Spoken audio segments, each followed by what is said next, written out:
You ready for some special meat?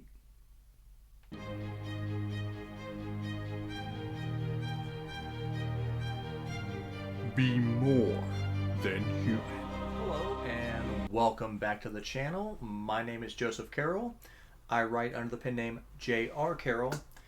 And today we are here to talk about one of the internet's most disturbing books, and that is Tender is the Flesh.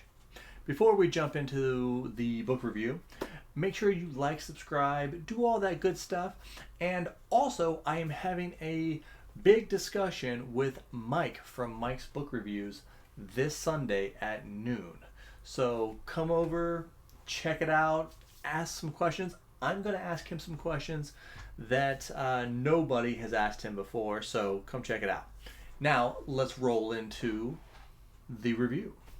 Now, Tender is the Flesh is all over like every top 10's most disturbing book, because I started out this year and I thought to myself, I want to read some of the most disturbing books after reading American Psycho. Then I went on to Wasp Factory, and so this was, kind of the next one on the list. And the only thing I knew about this book is that it dealt with cannibalism. So I didn't know anything else about it, other than, people getting to eat people. So that could have been anything, right? And then when I got into it, it's basically a slightly in the future dystopian world where all animals, all like birds and mammals and stuff that we eat, have supposedly contracted a virus that will no longer allow us to eat them, or we will die. So at first, people tried to be vegan or whatever, but that wouldn't work because we couldn't get the right nutrients. So the government legalizes cannibalism. But they're like, well, we can't just have people just eating everybody, right?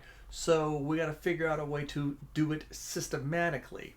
So then they turn into like human factory farming, and also penalties for breaking certain laws will send you to the food factory. And in this book, I want to say her name was Agustina. She writes all the, it's like an American Psycho. He describes every piece of clothing that somebody's wearing. That's like what his brain hyper focuses on. Well, in here we follow a guy whose family, before the transition, I believe is what they call it, before that, his family were butchers, and so he was taught how to be a butcher. Thus, when it turned over to humans, now he knows how to butcher humans. And they go into extreme detail about all the process, about breeding, about studying humans out, about how to keep them docile, removing their vocal cords, where you hit them to knock them out and kill them, how to bleed them out. She just walks through it all like a kind of like a textbook. In a lot of these situations, they talk about tanning the skin and all kinds of crazy things. And just the way it's described in the book is kind of,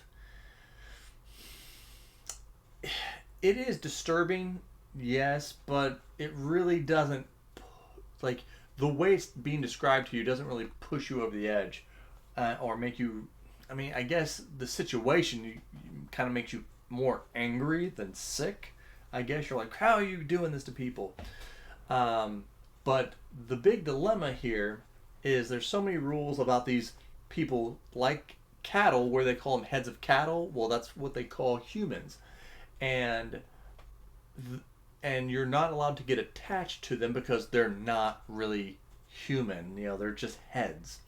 But our main character is gifted a head. I forget exactly why he was gifted it. I think he did something nice or something for somebody. And they're like, well, here, take this as a pure one, or, you know, no, non-GMO. You know, they didn't fatten him up. And it turns out that this is a woman. And, you know, he develops kind of a relationship which is completely illegal. And having a relationship with a head can also send you to the food factory. Now, there's a lot of things. I'm really not gonna spoil. Try not to spoil anything here for you.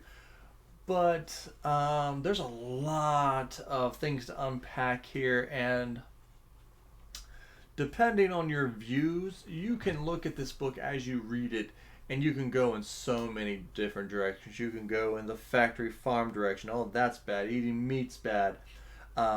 Trusting the government is bad. It's very timely, even though this book was originally written in 2017, I think, but it came out in English because she's an Argentinian author, so she wrote it in Spanish.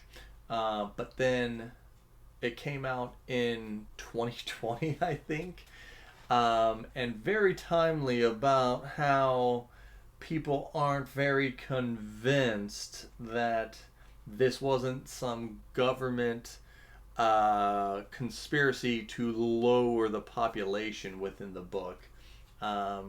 That's kind of an undertone with a lot of people, and even the main character is like kind of doesn't believe, you know, in the whole virus thing. So that was pretty cool. But overall, my thoughts on this book was very well written. It's a very visceral, you know, depictions throughout the book. Very enjoyable. I liked it. I would say I probably liked it better than the Wasp Factory, but it doesn't have the same kind of.